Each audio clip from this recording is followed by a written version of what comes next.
Hello YouTube, this is Desert Fox, and I hope you had a great holiday season and you had a lot of fun, whichever religion you celebrate, or if you don't celebrate any religion at all. So this is going to be a Terran vs Zerg, showcasing the Tang 111 Destiny Cloud Fizz build, which is just a really good early aggression build against Zergs. So in the early game, I like to do this mineral boosting with my SCVs. It does give me a little bit more minerals, it gets me a nice supply depot just a little bit earlier, and I really enjoy that, as well as my refinery a bit earlier, which is really good for the yellow pressure. So the builds, pretty much how it works is 10 supply depot, 12 barracks, 13 gas, 15 orbital, 17 factory, all sorts of good stuff. So now, I'm scouting with my SCV over here. I see that he expos, and I don't see a spotting pool, but I do see that he planted down a gas. So this is a gas before pool, so he's maybe going for a timing push with banelings, roaches, or he's just going to get 100 gas and stop mining it for speed. And now I throw down a bunker just because I really like what this does.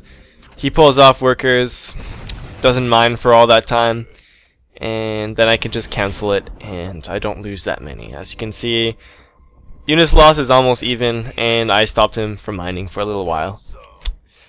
So yeah, just getting my factory macroing up, get that second gas halfway through the factory, get your first Hellion out, and your starport. Now I should have gone with these Marines a bit earlier to take control of this watchtower and then push out with a Hellion as soon as it comes out. But also I wasn't looking right here, and Zerglings just come in and pick off that Marine, sadly. Add-on complete. So yeah, get a tech lab right after your Hellion and get a tech lab on your starport. And then try and harass a bit here, make him pull off workers for a little bit, put him a spy crawler, and pull queens off, because if you see right here, I'm just going to go in the everyone cam, these aren't injecting, and that's going to limit his drone and unit production, which is really amazing. So let's continue. So he's pulling queens and drones. I managed to only retreat the Hellion, and I took a lot more damage. I actually didn't kill anything. So that wasn't the most successful, but I limited his larvas, which is always a good thing against a Zerg. And I think he made more Zerglings. Yeah, he made a lot of Zerglings to defend it. And he's going to come, and I'm walled in, so it's not going to do anything. Sometimes I harass with my first Banshee. Sometimes I don't. And that only depends if I have a lot of spare APM, if I'm feeling good about my APM, and if I can control well enough. Now this is one mistake I do. You're supposed to get your siege tech right as you push out, except that I got it a bit too late, so I wasn't able to use it in the fight. So my siege tanks were kind of useless. They did a bit of damage, but they died way too quickly. See? And because your first push wants to be at around 8-9 minutes. Mine's really delayed. And get your expo right before you push. And yeah, he tries to get us around on me with the Zerglings, but my Banshee just kills everything. My Viking can go to town on these Overlords, which is just the best thing. And yeah, I forced him to get 2 more queens. And right now he's not larva injecting, he's fighting. And that's another thing about this second early push. So your first push is at the 5, and then the second at the 8-9 minute push. 8-9 minute mark, and yeah, it's just really effective for larva blocking your opponents. So now he has a lot of spare lings, and he can't really do anything with them. And this is really important right here, what I do with this Viking. I try to pick off overlords around his base, then scout in his base, and I see that he's going for roach tech. He just got the spire, and he's getting, yeah, he just planted down the spire, and he's mining off 2 gas here, and I destroyed both gases at his main. So that means that he won't have a lot of mutalisks really early, and I should plop down in engineering base soon because I see the spire.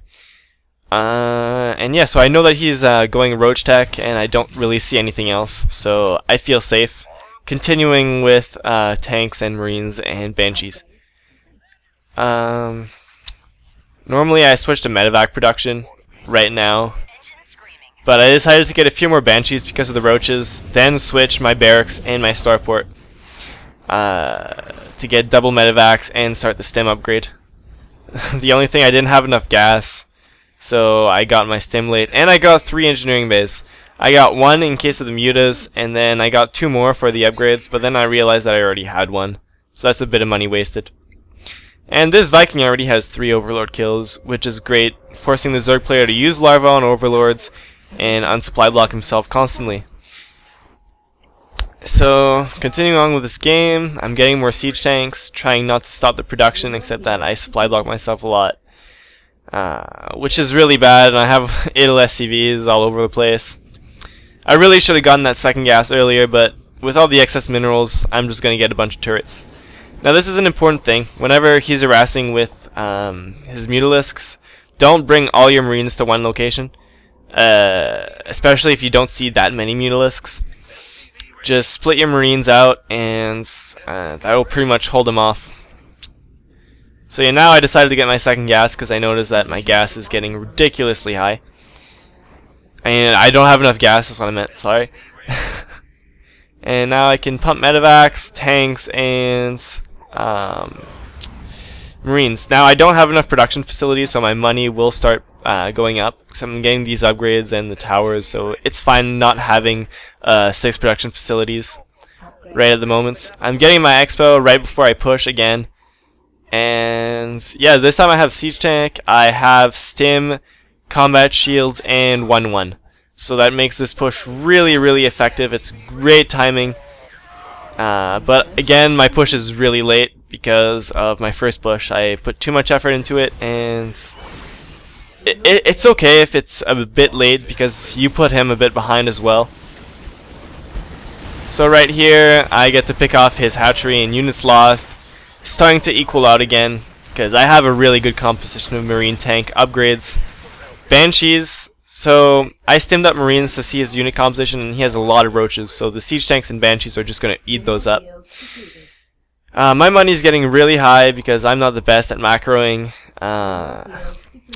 while attacking, which is really bad, but I'm going to get better as soon as I get into diamonds, as I progress to diamonds. So here I push in, see a lot of roaches, but my 1-1 Marines just eat those up. He tries to do a fancy play with a Mutalisk, picking out the tanks. Really, I should have used the Marines to focus on the Mutalisk first and then let the tanks and Banshees pick off all those roaches. And here I just retreat to my siege tank as my second army pushes out to do a sort of, how do you call that, a pincer attack. We're going to attack from both sides and sandwich. So now I'm attacking, I'm not bothering sieging up, and then I scan, see the banelings, they hatch, so I try and split my Marines as best as I can. Not the best splits, but hey, it worked. So again, units lost, he's lost so many units, his army's small. I'm trying to macro, except I don't have enough production facilities, I'm got a third base, I'm not really using it. And now I bring in my siege tank and my army that was hidden over there. And I start pushing in.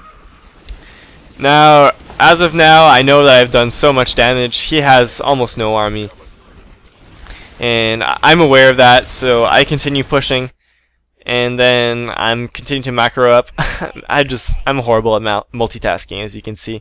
Way too many SCVs here. I should have transferred them here.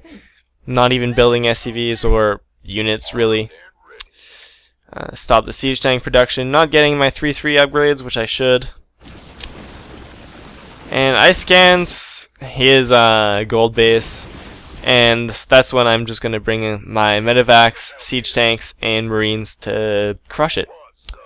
Because I know he has no army, and all I need to do is crush all his income, and I'm going to win. Because if you let a Zerg with a lot of income, and he has a lot of hatcheries, well, he's just going to macro up a whole new army in a few seconds. So, and here he GG's, and yeah, that's the end of the game. I hope you learned something, but once again, my push timings were kind of off. But you have the general idea. You want barracks, you want stim and combat shields, you want your upgrades before you do your third push. So yeah, your first push is at the 5-minute marks, hopefully. It could be delayed. Is under it. Let's bring this over the 5-minute mark. Okay, 6-minute mark. And yeah, I'm pushing right now. This is your first push timing. You should have 1 Hellion and 4 to 5 Marines. Your second push should be at the 8-9-minute mark. Mine was about the 10-minute mark because I was late. Oh, actually it was a bit earlier. And ideally you want 1 Banshee, 3 siege tanks, a bunch of Marines, your Hellion if it's left over, and a Viking. The Viking is really important for picking off the overlords. So now I'm pushing at the 8-minute mark. Good, and your other push should be at the 14-minute mark. Mine was a bit delayed, around the 16-minute mark. Yeah, my upgrades are about to finish. Really, you want to plop down these 2 engineering bays as soon as you do your second push. So yeah, now my push at the 16-minute mark. You want to have probably 5 or 6 siege tanks, a few Banshees if he's going for roaches, a lot of roaches, a bunch of Marines, and you want to have more than 4 medevacs. You want to have 6 actually. I'm just a bit behind because I decided to get those extra Banshees. And you should always expo before you push. So you should probably actually have a lot more Marines than me. Don't have enough production facilities. But yeah, that's about it. Thanks for watching and have a nice day.